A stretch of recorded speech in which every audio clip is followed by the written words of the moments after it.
Sir Lewis Hamilton is not enough for instant Ferrari success, according to an ex-team principal of the Scuderia. Jean Todt is not sure whether Lewis Hamilton's arrival alone will be enough to propel Ferrari back to World Championship contention. When the fabled team's former boss Todt signed the two-time world champion Michael Schumacher back in 1996, it took him 5 seasons to win a third title and his first with Ferrari.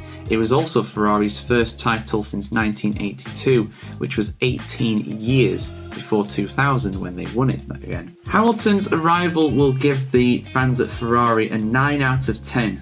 Todt apparently said to Bild, the newspaper over in Germany, and also Italy's Gazzetta dello Sport. My Ferrari in the now distant 1993 was a 5, said Todt. He's 78 years old now, Jean Todt. I didn't realise he was so old. He's also the former FIA president, of course, as well.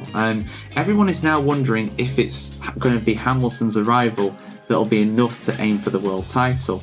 Will it be enough to reach the objective, he said.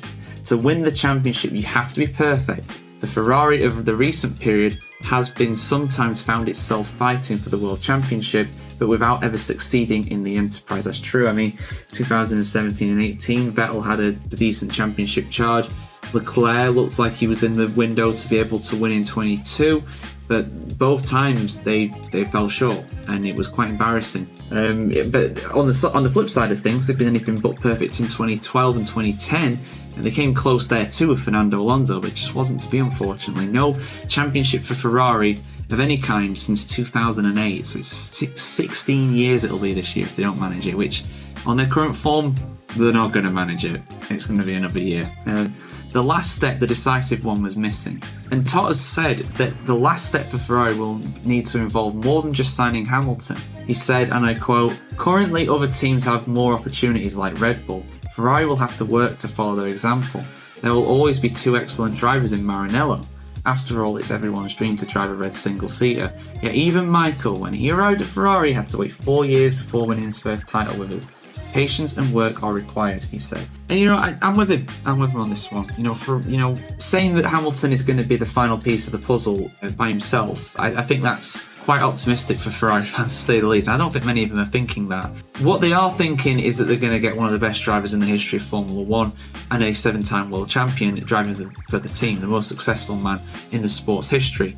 And I've spoken about it before quite a bit on this channel. With Ferrari, they have to learn to win, and they have to learn to win championships, and that's something that at the moment only Mercedes and Red Bull really know how to do.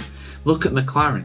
McLaren have arguably the fastest car on the grid right now, but they've won 1 race. Red Bull have won like 3 or 4 in the last 5 or 6 rounds. It's not a coincidence. McLaren have to learn how to win. Ferrari know how to win. They know how to win races. They don't know how to win championships. Not right now. Yes, of course, they are historically the most successful team in Formula 1 history. Of course they are. But very few of their staff members will have been around back in 2008 when Felipe Massa almost won a Drivers' Championship, but he and Raikkonen won a Constructors' Championship. I mean, you scale up to like McLaren, where they haven't won a Constructors' Championship this century, this millennium. They haven't won it since 98. So that's the thing. You're going to have to bring a winning mentality, and Hamilton does bring that. And I think Leclerc will benefit from it immensely. Are they going to win a championship straight away in 25? Probably not. Probably not. Are they going to win races? Yeah, probably. They've won races this year, of course, too. Leclerc won in Monaco and Sainz won in Australia. They have a good car. They need a great car. They need the best car. And like Todt rightfully says, you got to be 10 out of 10. You could put Pete Michael Schumacher into that Ferrari right now, and he wouldn't beat Max Verstappen very often. He'd win some races, of course, but he wouldn't win a championship. You need a top car in Formula 1. It's not all about the car, of course, in F1, but it's a very large part of it. Hamilton is going to be an absolute rocket boost to them for sure. It's going to help them. But him by himself, it's not going to be enough. You're going to need something more. You're going to need a better car, and you're going to need a better strategy team around them. But whether it's going to be Leclerc, whether it's going to be Hamilton, I do believe Ferrari will win a championship eventually. The next 5 years, I think they're going to win one. Those words might well come back to haunt me, but that's my bold prediction here on this episode. But anyway, guys, let us know what you think. Is Hamilton going to win a championship at Ferrari? Is he the missing piece in the puzzle to complete that jigsaw? Let us know in the comments below. And of course, keep it subscribed here to the F1Chronicle.com for much more video content just like this.